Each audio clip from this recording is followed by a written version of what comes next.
Okay, so you know how some things get so popular they almost lose their meaning? Yeah, like overplayed songs or something. Exactly. Yeah. That's kind of what we're dealing with today with Robert Frost's super famous poem, The Road Not Taken. Oh, yeah. Everyone's heard it, right? But most people only know that one line about taking the road less traveled. Mm-hmm. And it's plastered on like a million inspirational posters, so it's easy to miss the actual depth of the poem. Yeah, I see what you mean.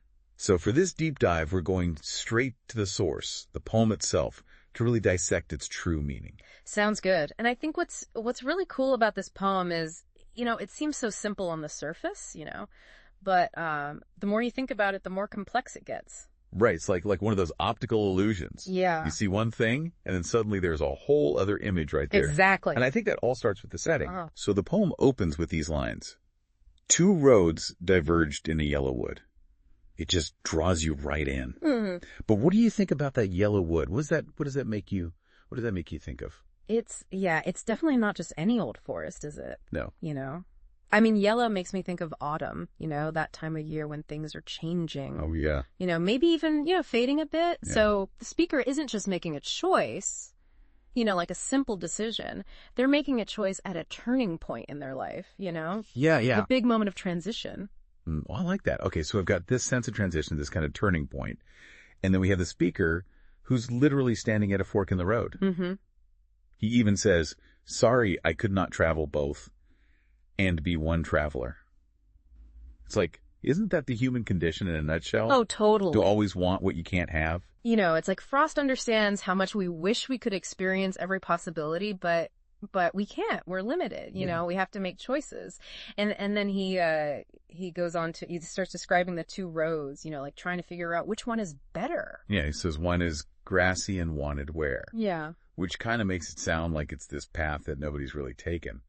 But then he throws in this line, almost like he's talking to himself. He says, worn, really about the same. So like, why even include that? I think that line is like the heart of the whole poem. Uh-huh. The speaker wants to believe that he chose the unique path, the one less traveled. It's like a more appealing story. Yeah. But deep down, he knows it wasn't actually that simple. Yeah.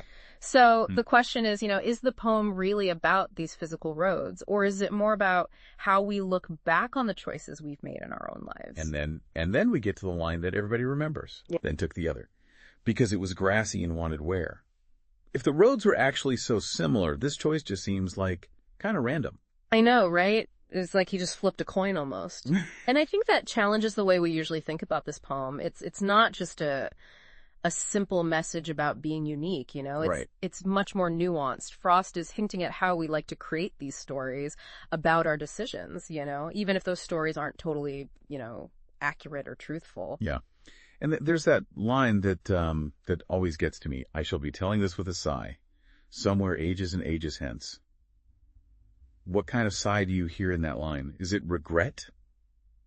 Or is it nostalgia? Or is it something else entirely? I think it's all of those things, It's like he's longing for the path that he didn't take, And that's natural, right? As time passes, we start to wonder, what if?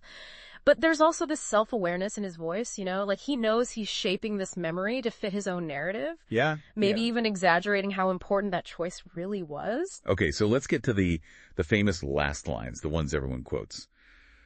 2 roads diverged in a wood, and I took the one less traveled by, and that has made all the difference. So, are those lines like a victory cry?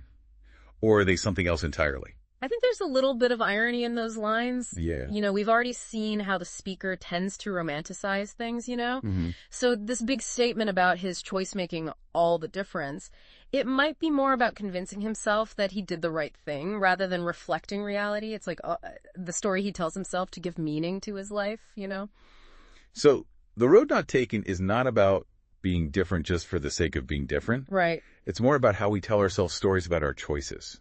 Yeah. We all do it. Yeah, we all do it. We look back and we shape those memories to fit the way we want to see ourselves. Exactly. So The Road Not Taken isn't really a guidebook. It's more like a mirror. Oh, I like that. It's showing us how we humans we need to create meaning, even if it means, stretching the truth a little. Mm-hmm. Mm-hmm. it's really making me think about choices I've made and the stories I tell myself about those choices.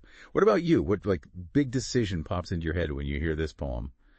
And is the story you tell yourself, is it the whole truth? It's something to think about, isn't it? It really is. It really is. Yeah. Yeah.